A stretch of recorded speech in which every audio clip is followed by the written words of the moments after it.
SL ಗ್ರಾಮ ಪಂಚಾಯತಿ ಪಿಡಿಒರವರು ಈ ಒಂದು ಏನು ಗಲೀಜಾಗಿದ್ದಂತಹ ಒಂದು ಸ್ಥಳವನ್ನು ಸಂಪೂರ್ಣವಾಗಿ ಸ್ವಚ್ಛ ಮಾಡಿದ್ದಾರೆ.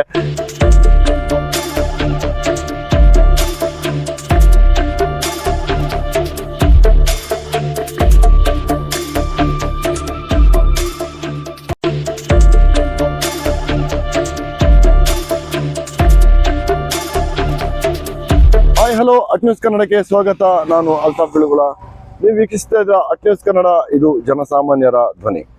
ವೀಕ್ಷಕರೇ, ನ್ಯೂಸ್ ಕನ್ನಡದಲ್ಲಿ ಇತ್ತೀಚೆಗೆ ಪ್ರವೀಣ್ ಕುಟ್ಟಿ ವರದಿಗಾರಿಕೆಯಲ್ಲಿ ಬಿಳುಗುಳ ಗ್ರಾಮದಲ್ಲಿ ಕಸದ ತುಂಬಾ ರಾಶಿ ಇದೆ ಅನ್ನುವಂಥದ್ದು ನಾವು ಆ ವರದಿ ಮಾಡಿದ ನಂತರ ಅಲ್ಲಿನ ಪಿಡಿಒ ಅವ್ರನ್ನು ಕೂಡ ಮಾತಾಡಿದಾಗ ಅವ್ರು ಹೇಳ್ತಾರೆ, ಪ್ರತಿ ಬಾರಿ ಕೂಡ ಇಲ್ಲಿ ಕಸ ಬೀಳ್ತಾ ಇರ್ತದೆ, ನಾವು 10,000 ರಿಂದ 15,000 ಖರ್ಚು ಮಾಡಿಬಿಟ್ಟು ಈ ಒಂದು ಕಸವನ್ನು ಎತ್ತುವ ಕೆಲಸ ಮಾಡ್ತಾ ಇದ್ದೀವಿ ಅಂತ. ಈ ಕಸ ಎತ್ತುವ ಅಮೌಂಟ್ ಅನ್ನು ನಾವು ಎಲ್ಲಿಂದ ತರಬೇಕು ಅಂತ ಪಿಡಿಒ ಅವ್ರು ಕೇಳ್ತಾರೆ. ನಾವು ಮತ್ತು ಕೂಡ ಒತ್ತಾಯ ಮಾಡಿ ಅವ್ರಿಗೆ ಹೇಳಿದ್ವಿ, ಕಸವನ್ನು ಎತ್ತಿಸಿ ಮತ್ತು ಅಲ್ಲಿಗೆ CC ಕ್ಯಾಮರಾವನ್ನು ಅಳವಡಿಸಿ ನೋಡುವ, ಆಮೇಲೆ ಯಾರಾದ್ರೂ ಹಾಕಿದ್ರೆ ಅವ್ರ ಮೇಲೆ ಕ್ರಮ ಜರುಗಿಸಿ ಅಂತ ಹೇಳಿ ಬಂದಿದ್ವಿ. ನಮ್ಮ ವರದಿ ಬಂದ ನಂತರದ 2 ದಿನಗಳಲ್ಲಿ ಎಸ್ಎಲ್ ಗ್ರಾಮ ಪಂಚಾಯತಿ ಪಿಡಿಒರವರು ಈ ಒಂದು ಏನು ಗಲೀಜಾಗಿದ್ದಂತಹ ಒಂದು ಸ್ಥಳವನ್ನು ಸಂಪೂರ್ಣವಾಗಿ ಸ್ವಚ್ಛ ಮಾಡಿದ್ದಾರೆ ಮತ್ತು ಇಲ್ಲಿ ಇನ್ನು ಮುಂದೆ ಕಸ ಹಾಕಿದವರಿಗೆ ದಂಡ ವಿಧಿಸ್ತು ಅಂತ ಹೇಳಿದ್ದಾರೆ. ಎಷ್ಟು ಮಟ್ಟಿಗೆ ಸಾಧ್ಯ ಹೋಗುತ್ತೋ ಇಲ್ವೋ ಗೊತ್ತಿಲ್ಲ. ಆದ್ರೆ ನ್ಯೂಸ್ ಕನ್ನಡದ ಈ ಒಂದು ವರದಿಯಿಂದ ಎಚ್ಚೆತ್ತುಕೊಂಡಂತ ಗ್ರಾಮ ಪಂಚಾಯತ್ ತತ್ಕ್ಷಣಕ್ಕೆ ಇಲ್ಲೊಂದು ಕಾರ್ಯಪ್ರವೃತ್ತರಾಗ್ಬಿಟ್ಟು ಇಲ್ಲಿನ ಏನು ಕಸವನ್ನು ಸ್ವಚ್ಛಗೊಳಿಸಿದ್ದಾರೆ. ಇನ್ನು ಮುಂದಾದ್ರೂ ಇಲ್ಲಿನ ಜನಗಳು, ನಾಗರಿಕರು ಸ್ವಲ್ಪ ಯೋಚನೆ ಮಾಡ್ಬೇಕಾಗುತ್ತೆ.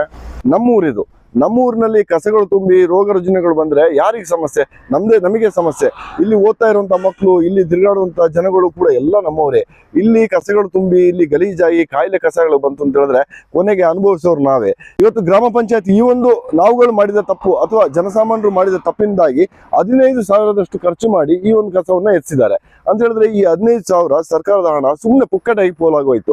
ಈ 15,000 ಇದ್ದಿದ್ರೆ ಇನ್ ಯಾವುದೋ ಒಂದು ಕೆಲಸಕ್ಕೆ ಯೂಸ್ ಆಗ್ತಿತ್ತು ಅಥವಾ ಗ್ರಾಮದ ಯಾವುದೋ ಒಂದು ಅಭಿವೃದ್ಧಿಗೆ ಯೂಸ್ ಆಗ್ತಾ ಇತ್ತು. ಹಾಗಾಗಿ ದಯವಿಟ್ಟು ಇಲ್ಲಿನ ನಾಗರಿಕರು ಮತ್ತು ಕೂಡ ಪದೇ ಹೇಳ್ತಾ ಇದ್ದೀವಿ, ದಯವಿಟ್ಟು ನಾಗರಿಕರು ನೋಡಿ, ಇಲ್ಲಿ ಆದಷ್ಟು ಸ್ವಚ್ಛವಾಗಿರುವಂತ ಈ ಪ್ಲೇಸ್ ನಲ್ಲಿ ದಯವಿಟ್ಟು ಇನ್ನು ಕಸವನ್ನು ಹಾಕಕ್ ಹೋಗ್ಬೇಡಿ. ಕಸ ಹಾಕಿ ಬರುವ ಕಾಯಿಲೆಗಳನ್ನ ನಾವೇ ಸ್ವೀಕರಿಸುವಂತ ಪರಿಸ್ಥಿತಿ ತಂದ್ಕೊಳ್ಳೋದು ಬೇಡ ಅನ್ನೋದು ನ್ಯೂಸ್ ಕನ್ನಡದ ಆಶಯ. ವೀಕ್ಷಕರೇ, ಇದು ನ್ಯೂಸ್ ಕನ್ನಡ, ಗಟ್ಟಿತನದ ದಿಟ್ಟ ಸುದ್ದಿಗಾಗಿ ಸದಾ ನ್ಯೂಸ್ ಕನ್ನಡವನ್ನು ವೀಕ್ಷಿಸ್ತಾ ಇರಿ. ನೀವಿನ್ನು ನನ್ನ ಚಾನಲ್ ಸಬ್ಸ್ಕ್ರೈಬ್ ಮಾಡಿದ್ರೆ ಈ ಕೂಡಲೇ ಸಬ್ಸ್ಕ್ರೈಬ್ ಮಾಡ್ಕೊಳ್ಳಿ. ಅದೇ ರೀತಿ ನ್ಯೂಸ್ ಕನ್ನಡದಿಂದ ಪ್ರಸಾರ ಆಗುವಂತ ಎಲ್ಲ ವಿಡಿಯೋಗಳನ್ನು ಸದಾ ವೀಕ್ಷಿಸಿ, ಶೇರ್ ಮಾಡಿ, ಲೈಕ್ ಮಾಡಿ ಹಾಗೂ ನಮಗೆ ಪ್ರೋತ್ಸಾಹ ಕೊಡಿ. ಈ ಒಂದು ವಿಷಯದ ಬಗ್ಗೆ ನಿಮಗೆ ಏನು ಅನಿಸುತ್ತೋ ನಿಮ್ಮ ಕಮೆಂಟ್ ಮೂಲಕ ನಮಗೆ ತಿಳಿಸಿ. ಧನ್ಯವಾದಗಳು.